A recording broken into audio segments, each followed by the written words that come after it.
नमस्कार दोस्तों, मैं धनंजय यादव पढ़ा ऐप के ऑनलाइन यूट्यूब चैनल पे आप सभी का स्वागत करता हूं। आशा करता हूं आप सभी अच्छे होंगे। दोस्त, हम लोग जो सीरीज़ शुरू किए हुए हैं एसएससी जीडी 2024 में आए हुए क्वेश्चंस को देख रहे थे और हम लोग इसके फर्स्ट पार्ट को यानी शिफ्ट फर्स्ट के क्वेश्चन बहुत पहले कर चुके थे। शिफ्ट सेकेंड के क्वेश्चन देख रहे थे और 10 क्वेश्चन हो गए थे। उसके बाद वीडियो लंबा ना हो इसकी वजह से उसे वहीं पर रोक दिए गए। आइए अपने नेक्स्ट पार्ट को स्टार्ट करते हैं, यानी क्वेश्चन नंबर 11 को देखते हैं।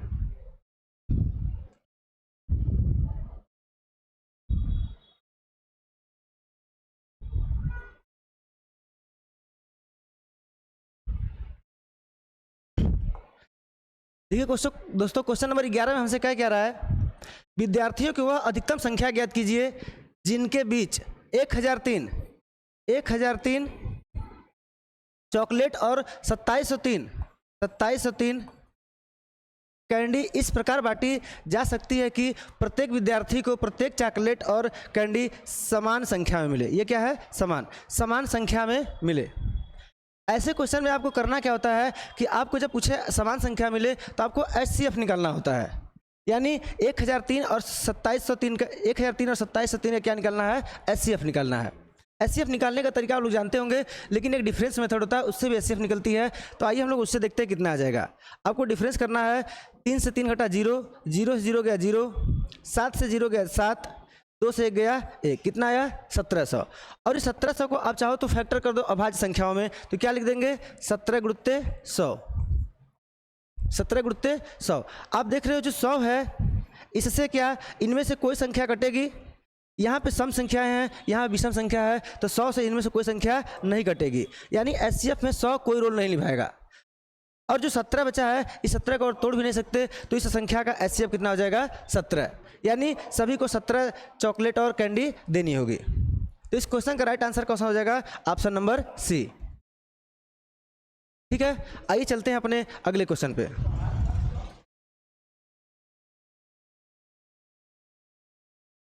देखिए अगला क्वेश्चन क्या है, 3 नोटबुक और 6 पेन का मूल्य 3000 रुपये है। क्या कर रहा है? 3 नोटबुक है और क्या है?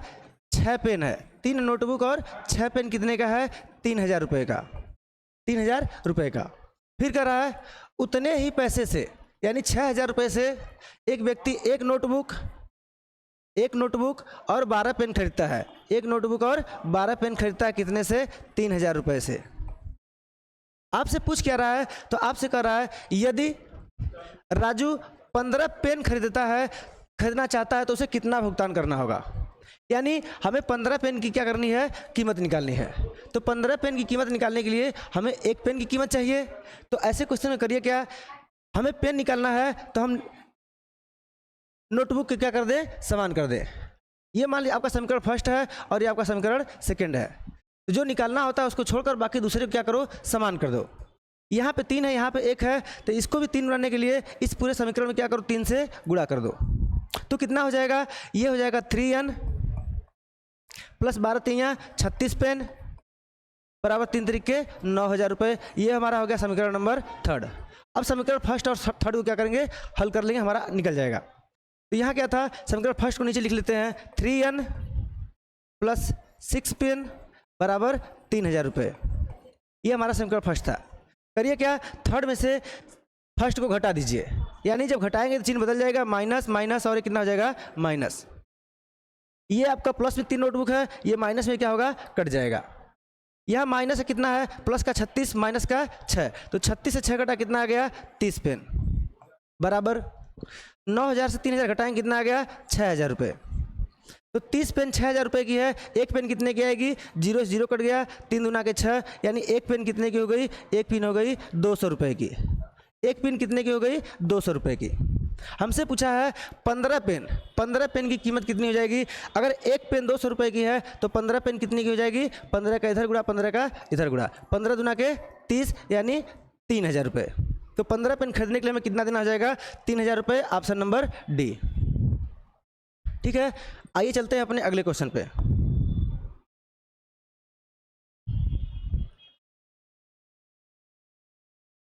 अगला क्वेश्चन क्या है?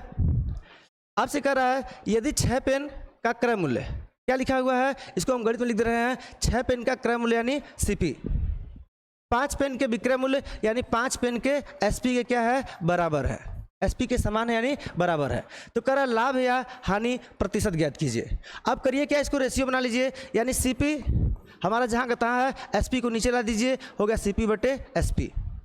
ये 5 वही का वही रह जाएगा और ये 6 क्या आ जाएगा, नीचे कितना हो गया 6। यानी आप कोई चीज़ खरीदे कितने में हो, 5 में, और बेच कितने में रहे हो, 6 में। 5 में खरीदे 6 में बेचे तो 1 का क्या हो गया, लाभ हो गया। लाभ होगा किस पे, सीपी पे। तो 5 से क्या करो, भाग दे दो।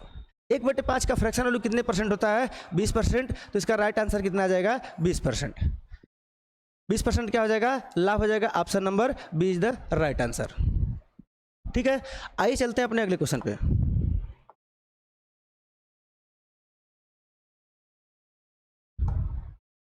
देखिए अगला क्वेश्चन क्या है, 32 से पहले की सभी अभाज्य संख्याओं का औसत कितना है।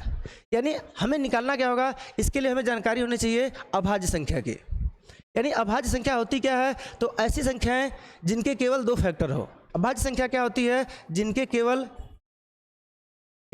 2 फैक्टर हो,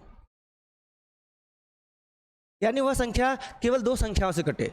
ठीक, तो 32 से पहले की अभाज्य संख्या कौन कौन सी हो जाएगी, सबसे छोटी अभाज्य संख्या 2, फिर कितनी हो जाएगी 3, फिर 5, फिर 7, फिर 11, 13, 17, 19, 23, 29 और 31। ये हमारा क्या हो गया, 32 से पहले की सभी अभाज्य संख्याएं। आपसे पूछा है औसत ज्ञात कीजिए, तो औसत होता है योग बटे सभी संख्याओं का योग बटे सभी संख्या।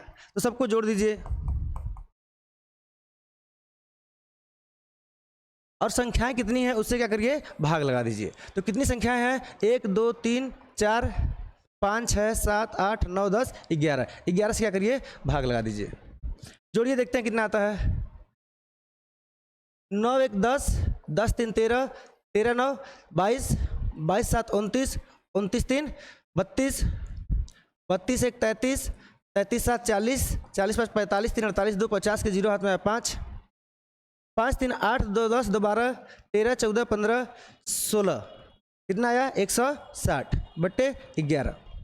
11 से भाग देंगे तो क्या बच जाएगा, एक बार 11 कम 11 बचा 5, यहाँ हो गया 50, 11 चौके 44, बचा कितना 6 हो गया 60, 11 पाँचे 55, फिर कितना बचेगा 5, यानी 11 चौके 44। लगभग आंसर कितना आ जाएगा, 14.54 के लगभग, जो कि हमारा ऑप्शन नंबर कौन सा है, ऑप्शन नंबर डी। तो इसका राइट आंसर हो जाएगा ऑप्शन नंबर डी। आइए चलते हैं नेक्स्ट क्वेश्चन पे।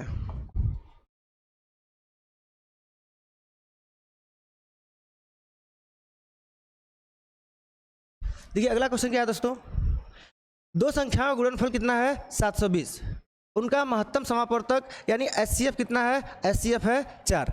इन संख्याओं का लघुत्तम समापवर्तक यानी एलसीएम पूछा हुआ है। इसका फार्मूला क्या होता है कि दोनों संख्याओं का गुणनफल, पहली संख्या गुणित दूसरी संख्या बराबर एलसीएम इंटू एचसीएफ। ये हमारा क्या होता है फार्मूला।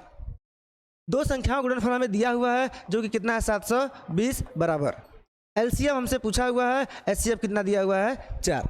इसको काट देंगे, 18 चौके 72, 0 था 0, यानी एलसीएम कितना आ जाएगा 180। तो इस क्वेश्चन का राइट आंसर कितना आ जाएगा 180, जो कि ऑप्शन नंबर कौन सा है, option number A is the right answer.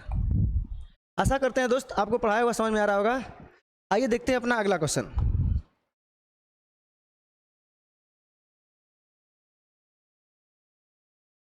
अगला क्वेश्चन क्या है, एक गोले की त्रिज्या में 50% की वृद्धि की जाती है, गोले के आयतन में कितने प्रतिशत की वृद्धि होगी। यानी हमें गोले के बारे में जानकारी होनी चाहिए कि गोले का आयतन होता कितना है। तो गोले का आयतन होता है 4/3 पाई आर क्यूब। अगर हमें उसके गोले के आयतन में प्रतिशत वृद्धि ज्ञात करनी है, तो जब हमें मान लीजिए 2 गोले होंगे, इधर लिखेंगे 4/3 पाई R1, इधर लिखेंगे 4/3 पाई R2 क्यूब, और तुलना कर रहे होंगे तो ये 4/3 पाई 4/3 पाई से क्या होता है, कट जाता है। यानी जो कांस्टेंट वैल्यू होती है उसका प्रभाव रेशियो पर नहीं पड़ता है। तो हम करेंगे क्या, हमें क्यों रेडियस से मतलब है, यानी त्रिज्या से मतलब है। तो क्या लिखा है, त्रिज्या में 50% की वृद्धि होती है। 50% होता कितना है, तो 50% होता है 1/2। यानी जो त्रिज्या थी हमारी पहले कितनी थी, 2 रेशियो, अब 1 रेशियो बढ़े कितनी हो गई, 3 रेशियो। आयतन में होता क्या है, तो r का क्यूब, यानी हमें रेडियस का क्यूब करना होता है। तो इधर करिए 2 का क्यूब, इधर करिए 3 का क्यूब। 2 का क्यूब कितना होता है 8, 3 का क्यूब कितना होता है 27। यानी हमारा आयतन पहले था 8 रेशियो, अब हो गया 27 रेशियो। तो कितने की वृद्धि हो गई?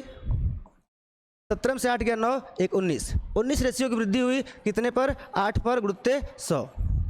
इसको हल कर लीजिए, काटेंगे इसको 4 दूना के 8, 4 25 हम 100, 19 5 95, 19 दूना के 38, 38 9 47 बटे 2। इसको काटेंगे 2 दूना के 4, 2 3 या 6 बचा 1, 2 7 14 बचा 1, 2 5 10, यानी 237.5। तो इसका राइट आंसर कौन सा हो जाएगा? Option number B, 237.5।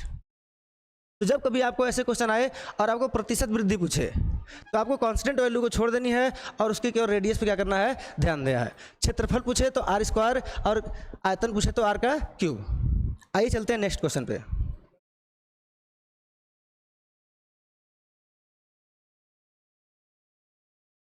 देखिए अगला क्वेश्चन क्या है?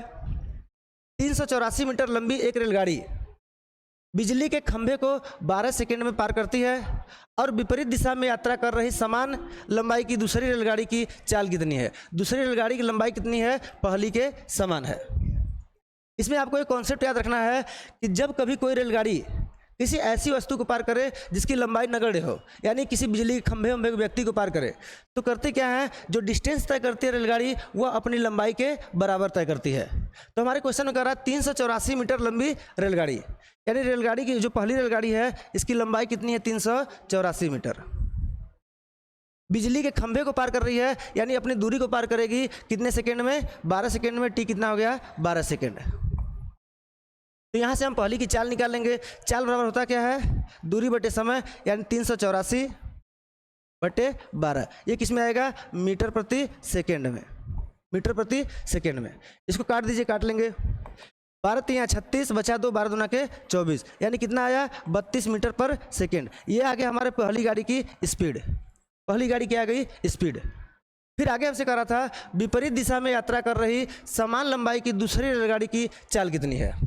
आपको इसके फर्स्ट पार्ट में बताए थे कि जो अगर कोई तो रेलगाड़ी विपरीत दिशा में चल रही हो तो उसकी चाल क्या होती है? जुड़ जाती है। ठीक, तो हम क्या करेंगे? S1 + S2 चाल बराबर कितना हो जाएगा? दूरी बटे समय। और दूरी कितनी है? समान लंबाई बोला हुआ था कि समान लंबाई है, यानी इसकी लंबाई 384 मीटर और दूसरे की भी लंबाई 384, तो क्या कर लेंगे? गुणा। कितने समय में पार कर रहा है?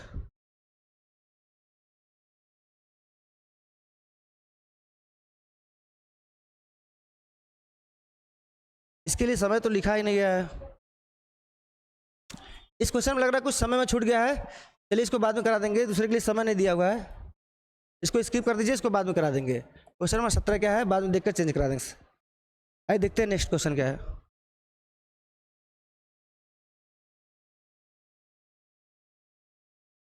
अगला क्वेश्चन क्या है? यदि x का 45% y के 15% के बराबर है तो x और y का अनुपात ज्ञात कीजिए। यानी हमसे कह रहा है x का 45% बराबर y के 15% क्या है? बराबर है। परसेंट से परसेंट कट जाएगा, इसको काटेंगे 15 1 कम 15, 15 3 45, यानी रेशियो कितना हो जाएगा? x बटे इसको नीचे ला देंगे y बराबर इधर कितना है? 1, इसको नीचे ला देंगे कितना हो गया? 3, यानी x और y का अनुपात कितना हो जाएगा? 1:3, जो कि इसका राइट आंसर हो जाएगा ऑप्शन नंबर ए। ठीक है, आइए चलते हैं अपने अगले क्वेश्चन पे।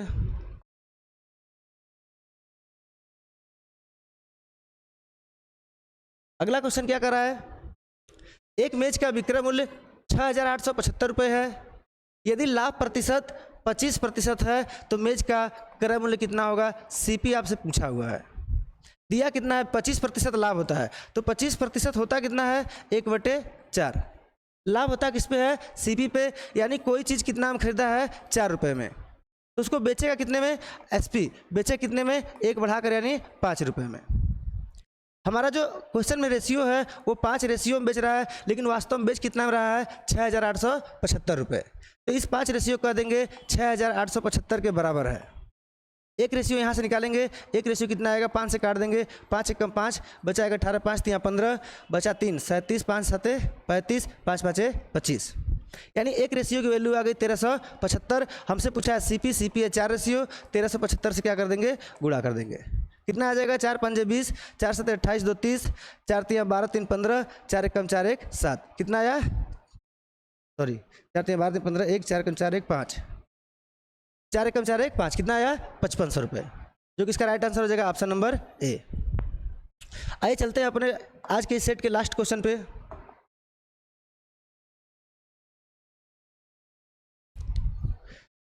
ये क्वेश्चन क्या है, किसी संख्या के 20% का 25%, यानी मान लीजिए कोई संख्या है उसका 20%, 20/100 का मतलब गुणा कितना है 25%, 25/100, 250 के बराबर है, तो बराबर कितना कर देंगे 250, बराबर 250। इसको हल करेंगे, 0 से 0 कट गया, इसको काटेंगे 25 से कम 25, 25 चौक के 100, 2 1 कम 2, 2 5 10, यानी इस चीज़ को आप पहले से भी लिख सकते थे कि 20% 1/5 होता है, 25% 1/4 होता है। तो आया कितना, x गुणते 1/5 गुणते 1/4 बराबर कितना है 250। तो x की वैल्यू कितनी आ जाएगी 250 गुणते 4 पंजे 20, गुणा कर लेंगे 25 दूना के 50, 2 0 से 2 0 रह जाए, कितना आ गया 5000। तो ये हमारा आ गया x कितना आ गया 5000। हमसे पूछा क्या है, उस संख्या का 35%, यानी हमारी संख्या आ गई 5000, इसका निकाल लेंगे 35%, 35/100, 2 0 से 2 0 कट गया, गुणा करेंगे 5 5 25, 5 3 15 2 17, 0 था 0, कितना आ जाएगा 1750। राइट आंसर कौन सा हो जाएगा, ऑप्शन नंबर डी। ठीक, तो इसका राइट आंसर हो जाएगा ऑप्शन नंबर डी। तो ये रहा आज के सेट का हमारा लास्ट क्वेश्चन। आशा करते हैं आप लोग को जो पढ़ा रहे हैं उसका पढ़ाया हुआ हमारा समझ में आ रहा होगा। अगर आपको हमारा पढ़ाया हुआ समझ में आ रहा हो तो हमारे वीडियो को लाइक करिए, शेयर करिए और चैनल को क्या करिए, सब्सक्राइब करिए।